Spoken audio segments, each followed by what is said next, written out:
আল্লাহর নবীর জামানায় একজন বেদিন সাহাবী, সে মুসলমান না, কিন্তু সে ওই রাস্তার পাশে বসে, বাজারের পাশে বসে, বাজারে বসে তরকারি ব্যস্ত। আমাদের বাজারে আসে না বিভিন্ন গ্রাম থেকে মানুষ বাজার নিয়ে আসে, কেউ কদু নিয়ে আসে 5টা, পুঁই শাক নিয়ে আসে। এরকমভাবে আমি মোহাম্মদ হবে, কারণ এরকম ছাড়া আমার মতো একজন নিকৃষ্ট মানুষ, আমার মতো একজন দুর্বল মানুষ, আমার মতো একজন বংশহারা মানুষ যে রাস্তার ফুটপাতে বসে তরকারি বেচতেছে, যাকে কেউ দাম দেয় না, সমাজের কেউ মূল্যায়ন করে না, তাকে তুমি মোহাম্মত করে তার চোখ চেপে ধরেছ, এ একমাত্র মোহাম্মদ ছাড়া, সবাই বলি সাল্লাল্লাহু আলাইহি সাল্লাম, আর কেউ হতে পারে না। সবাই জবানটা খুলে শুকরিয়া আদায় করি, বলি আলহামদুলিল্লাহ। বাজান রে, আল্লাহ পাকের শুকরিয়া আদায় করে শেষ করা সম্ভব না, কথা বলেন ঠিক কিনা? আপনাকে আমাকে আল্লাহ পাক রব্বুল আলামিন যে ঈমান নামক দৌলত দান করেছেন, কথা বলেন ঠিক কিনা? আমরা এখানে যারা আসছি সবাই ঈমানদার না? কি বলেন, আমরা সবাই ঈমানদার না? সবাই ঈমানদার। ঈমান নামক দৌলত আল্লাহ পাক রব্বুল আলামিন আপনাকে আমাকে যে দান করলেন, এই যে ঈমান নামক নেয়ামত আল্লাহ পাক আপনাকে আমাকে দান করলেন, আল্লাহ যদি ইচ্ছা করতেন আপনাকে আমাকে হিন্দুর ঘরে পাঠাইতে পারতেন কি পারতেন না? বৌদ্ধর ঘরে পাঠাইতে পারতেন কি পারতেন না? খ্রিস্টানের ঘরে পাঠাইতে পারতেন কি পারতেন না? পারতেন।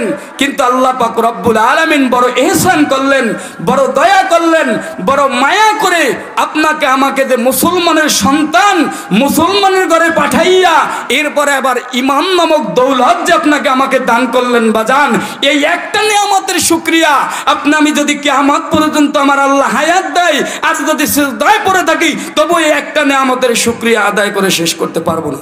পারবো না কি? জোরে বলেন।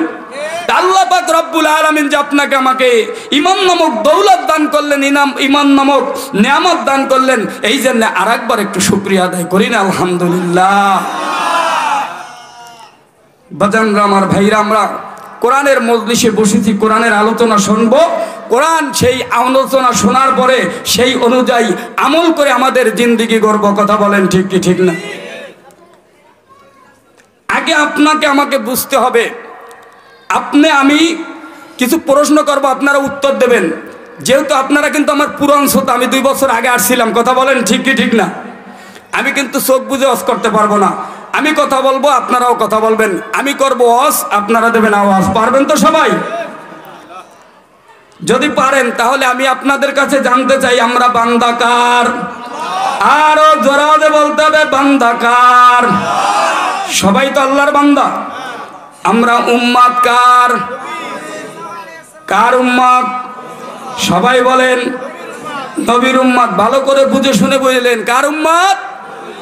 নবীর উম্মত, আল্লাহর বান্দা। আমি আপনাদের কাছে বাজান জানতে চাই, যেই জমিনের পরে আমরা বসা আছি, এই জমিনটা কার? আরো জোরে বলেন, জমিনটা কার? বুঝতে বললেন কিন্তু, জমিন যদি আল্লাহর হয়, আসমান কার? আরো জোরে বলেন, আসমান কার? তাহলে জমিন যদি আল্লাহর হয়, আমরা বান্দা যদি আল্লাহর হই, আসমান যদি আল্লাহর হয়, চন্দ্র যদি আল্লাহর হয়, সূর্য যদি আল্লাহর হয়, তাহলে এই জমিনে আইন চলবে কার? আরো জোরে বলেন, আইন চলবে কার? না, আইন তো চলবে আব্রাহাম লিঙ্কনের। কথা বলেন, কথা কর না কেন? আইন চলবে কার? আল্লাহর জমিনে আল্লাহর আইন চলবে, আল্লাহর জমিনে আল্লাহর সংবিধান চলবে। কথা বলেন ঠিক কি ঠিক না? আমরা সবাই নবীর উম্মত বলেছেন, যদি নবীর উম্মত হই তাহলে আমরা সবাই নবীর সৈনিক। কথা বলেন ঠিক কি না? আমরা সবাই নবীর সৈনিক। নবীর সৈনিক যখন, নবীর সৈনিক যারা ভয় করে না বুলেট বোমা, তারা। কথা বলেন ঠিক কি ঠিক না? নাকি ভুল বললাম? নবীর সৈনিক যারা, আগে আপনাকে আমাকে বুঝতে হবে নবীর সঙ্গে আপনার আমার সম্পর্ক কেমন। কথা বলেন ঠিক কিনা? পৃথিবীর জমিনে আপনি আমি যেই মায়ের গর্ভে আসছি, আসার পরে মায়ের সাথে সম্পর্ক হয়েছে। কথা বলেন ঠিক কিনা? কিন্তু আমি যখন মরে যাব, আমি যখন চলে যাব, মায়ের সাথে আর সম্পর্ক থাকবে? আমি দুনিয়ার জমিনে আসছি, বাবা আমাকে লালন পালন করতেছে, এই জন্য বাবার সাথে সম্পর্ক। কথা বলেন ঠিক কিনা? কিন্তু আমি মরে যাওয়ার পরে বাবার সাথে আর সম্পর্ক থাকবে? থাকবে না। আমি দুনিয়ায় আসার আগে কি বাবা আমার জন্য কোনোদিন কোরবানি করেছে যে আমার সন্তান দুনিয়ায় আসবে আমি তার জন্য আগে থেকে কোরবানি করছে নাকি? করে নাই। কিন্তু আপনার আমার নবী আকায়ে নামদার তাজেদারে মদিনা জনাবে মুহাম্মদুর রাসূলুল্লাহ সাল্লাল্লাহু আলাইহি ওয়াসাল্লাম কেমন নবী আর আমরা তার কেমন উম্মত একটু ভালো করে বুঝবেন, তার সাথে আমাদের সম্পর্কটা কেমন।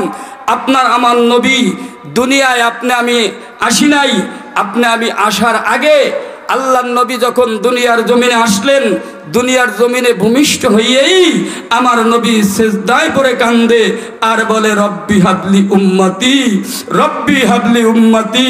আল্লাহ আমার উম্মত। কার কথা বলে? একটু কথা বলেন। আমার উম্মত। নবী আমার যেই দিন ইন্তেকাল করবেন,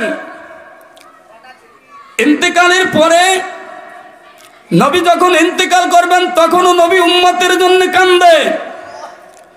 শুধু ইন্তেকালের আগে নবী কান্দে এমন নয়, মেরাজের রজনীতে যখন নবী মেরাজে যাবেন তখন নবী উম্মতের জন্য কান্দে। আজকে তুমি যেই নেতার জন্য পাগল হইছো, যার আদর্শ বাস্তবায়ন করার জন্য পাগল হয়ে গেছো, মানুষ মার্ডার করতে পর্যন্ত তুমি ছাড়ো না। আগে চিন্তা করো যুবক একটু ভালো করে, কোন নেতার আদর্শ তুমি গ্রহণ করবা। আপনার আমার নবী আকায়ে নামদার তাজেদারে মদিনা একজন মদিনার সফল প্রেসিডেন্ট ছিলেন। কথা বলেন ঠিক কি ঠিক না?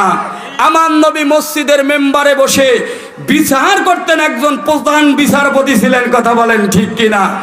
আমার নবী একজন গরিব দুঃখী মানুষের পাশে, রাস্তার পাশে মানুষ দাঁড়ায় যাইতেন, ওই মানুষের পাশে যে আমার নবী দাঁড়ায় যাইতেন। কথা বলেন ঠিক কি ঠিক না?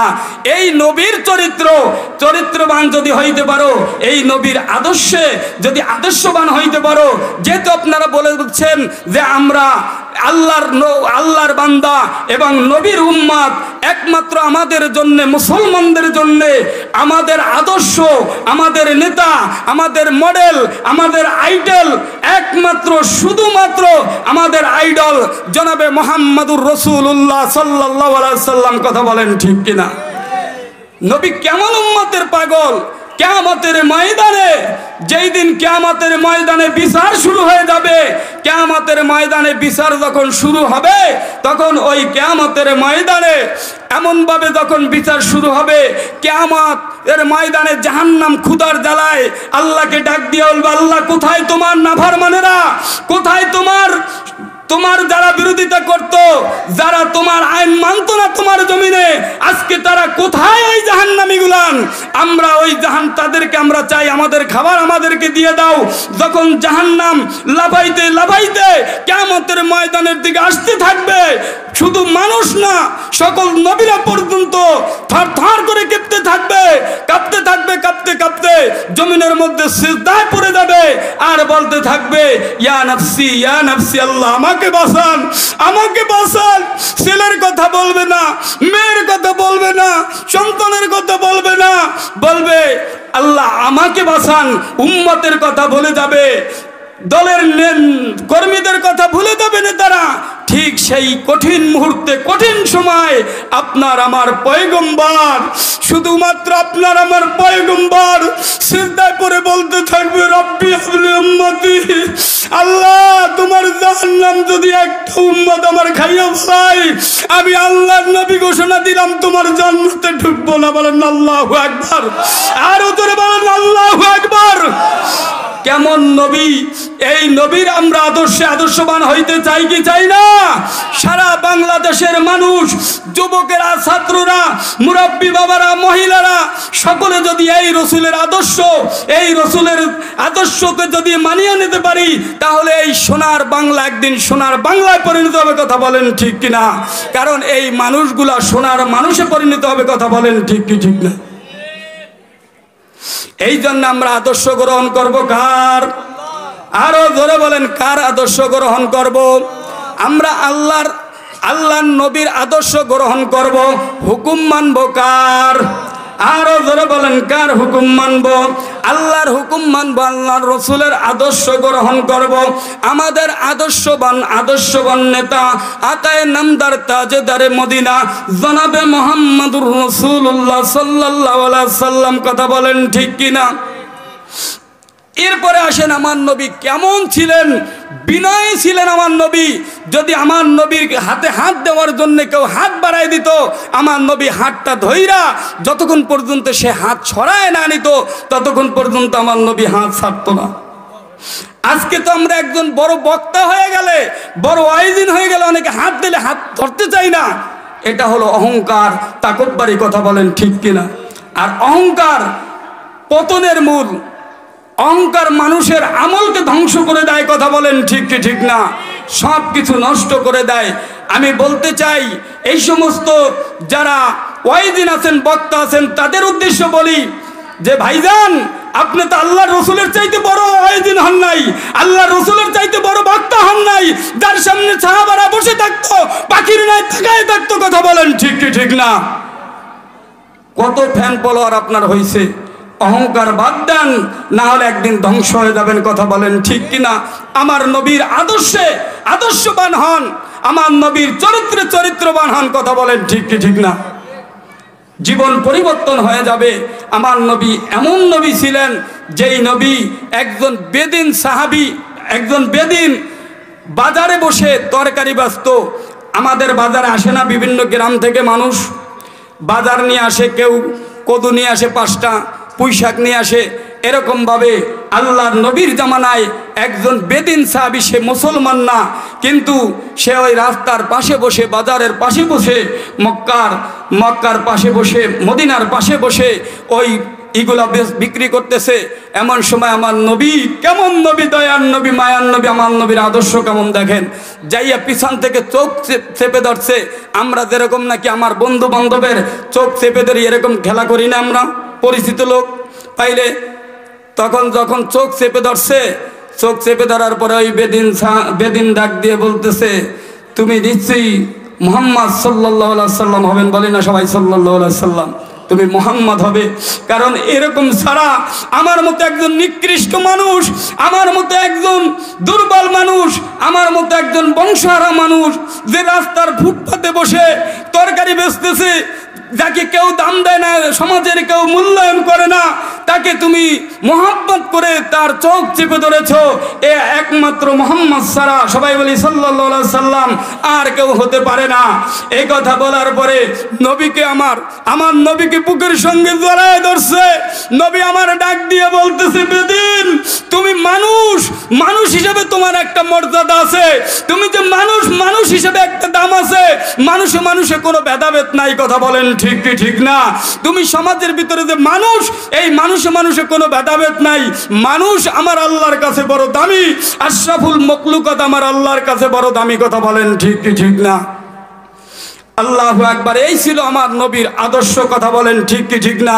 আমরা নবীর আদর্শে আদর্শবান হব।